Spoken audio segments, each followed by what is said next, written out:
Live from Studio A on the Ohlone Fremont campus, this is Ohlone Tri-City News, featuring stories about our neighbors in Fremont, Newark, and Union City. Good evening and welcome to Ohlone Tri-City News for Wednesday, October 5th, 2022. I am Rebecca Twyman, and now the news. The Fear Overload Scream Park is back in the Bay Area as the Bay's scariest haunted house event. There are two new attractions this year, Blind Asylum and Undead Underpass. In the Blind Asylum, you wake up in a hospital ward and wonder where you are. The Undead Underpass takes you to hell through the mouth of a monster. There's also a glow stick fright night where you and your friends go through an unlit haunted house with a single glow stick. The event is at New Park Mall in Newark starting October 7th from 7 p.m. to 10 p.m. People can buy tickets at fearoverload.com. Wednesday, the Ohlone College Foundation and Tri-Cities Career Center held the 2022 Fall Semester Career Fair. The fair featured job opportunities with many businesses and organizations from throughout the Bay Area. They included UPS, KQED, Oakland Unified School District, and the San Jose Sharks, among many more.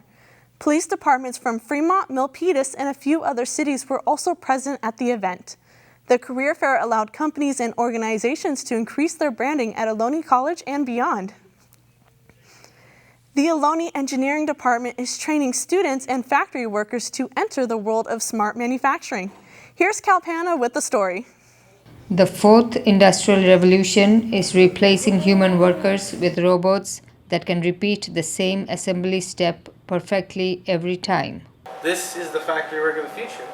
The main reason why is because if you look at most factory work these days, they're done by robots. More and more robots are slowly taking up the very simple task jobs, and these robots are getting more and more smarter. Smart manufacturing uses robots to assemble and make parts automatically. It uses sensors to document and measure each step of the process. Information is used to improve the manufacturing process and the product. It's smart because you have much more information to look at whatever it is you're manufacturing. Your devices can therefore make smarter decisions based on the information you have available with it, whereas before it was just either pass or fail. Ohlone is the only community college in the San Francisco Bay Area that has a program to train technicians for smart manufacturing jobs, the jobs of the future. We need people to learn how to program them, operate them, maintain them, and also optimize them to their best usage, because these are workhorse machines and we definitely need people around to operate and maintain them. If robots take over manufacturing jobs, what will happen to the humans who used to do those jobs? That is a big topic of debate, whether these jobs that we are creating, are they compensating for what is being taken away? But it is obvious, and the robots are taking over more jobs than they are producing.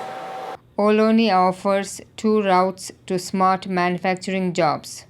You can take courses and get technician certificate, or you can get an AA degree. The starting salary for a technician is $50 to $70. If you continue to obtain an engineering degree, they can make 6 figures. This is Kalpana Pachipala for Ohlone Tri-City News. KOHL has been a popular radio station for many years. What's happened to it now? It's coming up after this break. My biggest fear in the middle of my addiction was that I would never be able to get over it and that my kids wouldn't have a father. I started thinking, you know what? This isn't my story. For the longest time, fear held me back from ultimately being who I wanted to. I had to become a better man to be a better father. It's important to me that my kids are empowered and truly believe that if they can think it, they can do it.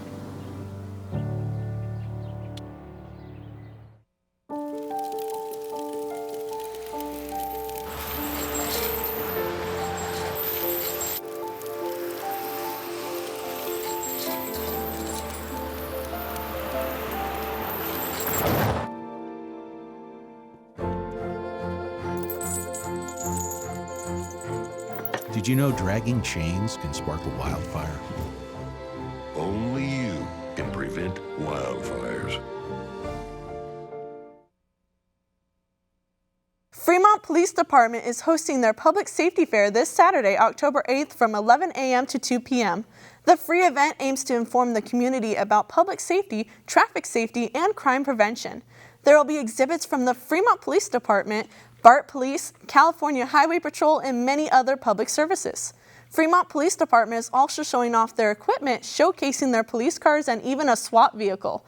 At the event, you can attend a Q&A with the Fremont Police Chief, enter several free giveaways, and even dunk a police officer at the dunk tank. Bring your kids to attend the bike rodeo provided by Safe Moves, which allows kids to practice safe bicycling and scooter riding and gives a safe space to learn about traffic signals and road safety procedures. The free event will be located at the large parking lot just west of the police campus.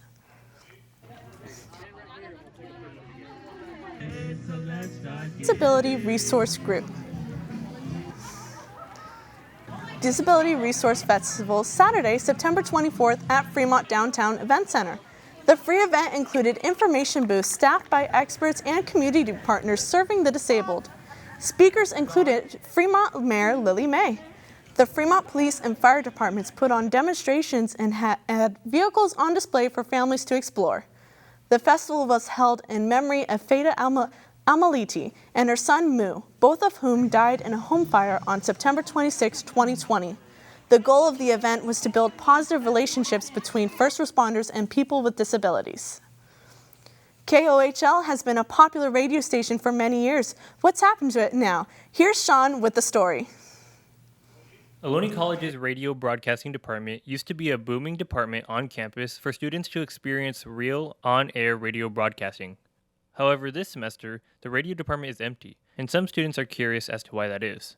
I took BRDC 123A. I'm not too sure what the name is specifically. I'm pretty sure it's like the beginning radio operations class. I took Radio Broadcasting 1. What I really enjoyed actually was getting to go inside here, and that was like our lab time where we would practice going on air, introducing music, listening back to the music, reading some scripts. Specifically, I learned all the terminology for each of the equipment that we used in the department. Although these students may have been inexperienced in radio before taking these courses, they seem to have positive opinions on the courses they enrolled in. I enjoyed every bit of the time I had at the radio broadcasting class.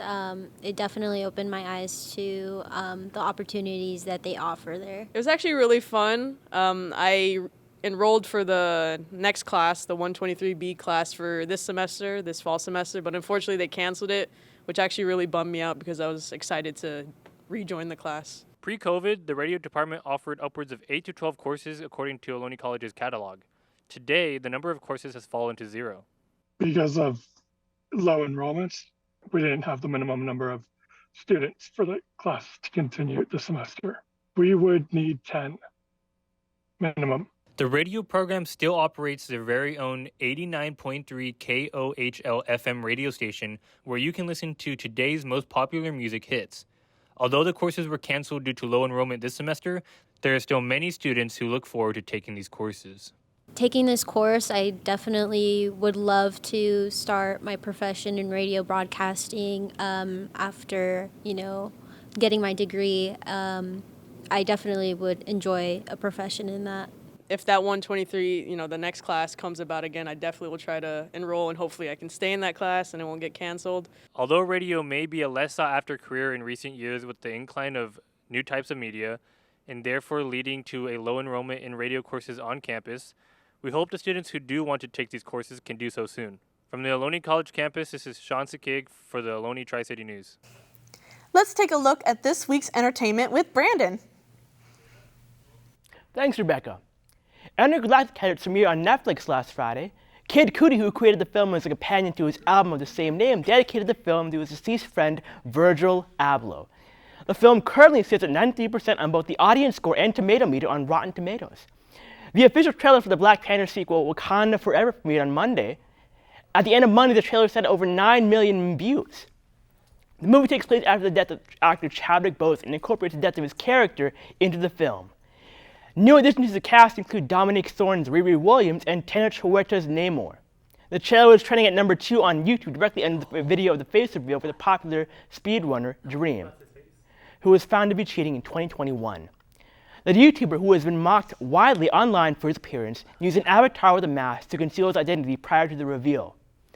On Broadway, Come From Away had its last show on Sunday, and the Broadway revival of Into the Woods released its cast album on Friday. It recently extended its run into January of 2023. The cast features Sarah Bareilles, Gavin Creel, and Brian Darcy James.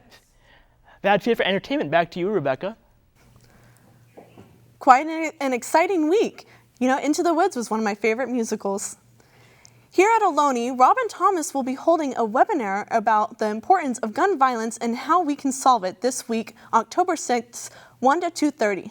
Robin will also be accompanied by special guests that are also influencers against gun violence. By doing so, this will help increase awareness of this controversial topic. If you want to be part of the movement, the Lighton Center for History and the Public Good is the spot to go to. After a 2-year hiatus, an event that's been taking place since 1950s has finally returned. Stay tuned, it's coming up after the break.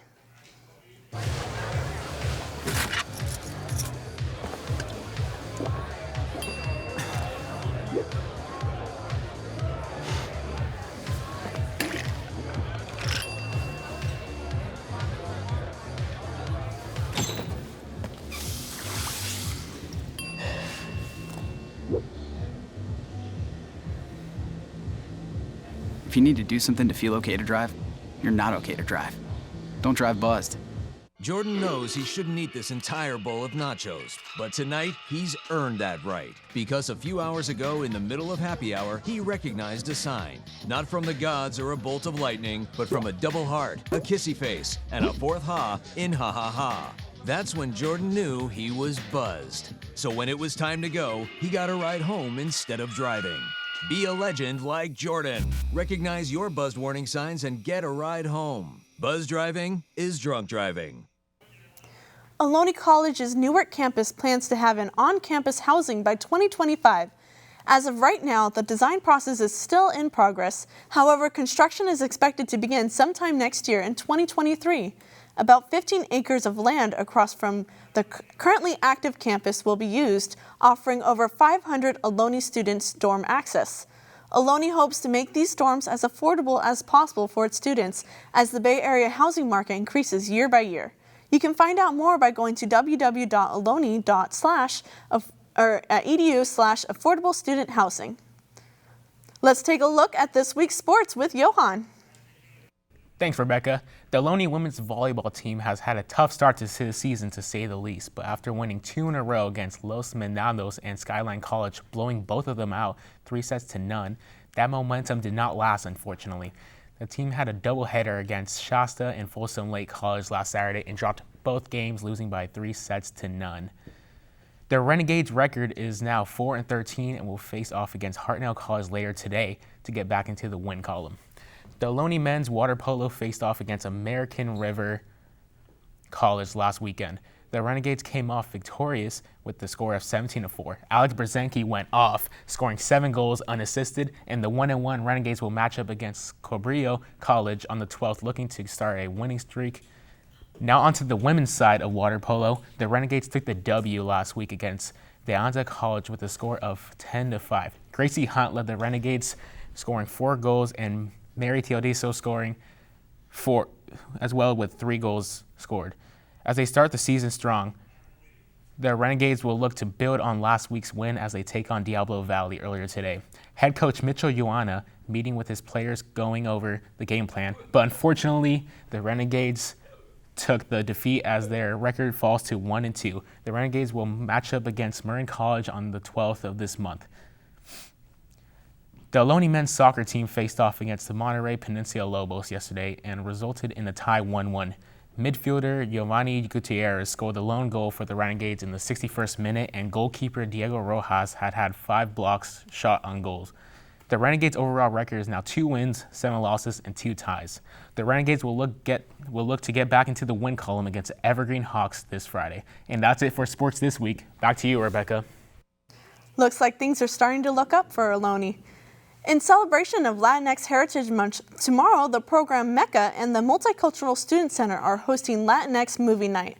This is your time to catch the film In the Time of Butterflies. It will be playing tomorrow, October 6th, 3 to 5 p.m. at the local Multicultural Student Center at Ohlone College Fremont campus, Building 4, room 41404. All students are welcome and it's completely free. While food booths, carnival rides, and games, and dozens of arts, crafts, and other vendors prepared for visits, hundreds of people gathered to watch the first in-person parade in 2 years that celebrates Newark Days, an annual event that commemorates the birthday of the city that was founded in 1955. Parts of Cedar and Newark boulevards were shut down the morning of Saturday, September 17th, so dignitaries, community groups, performers, and floats could journey along the parade route. The annual event has grown to a 4-day celebration that features a show and many other family-oriented activities. The celebration is organized every year by the Newark Days Celebration Inc. nonprofit. For more information, visit their website at newarkdays.org. That's all for Ohlone Tri-City News. Thank you from all of us here in the studio.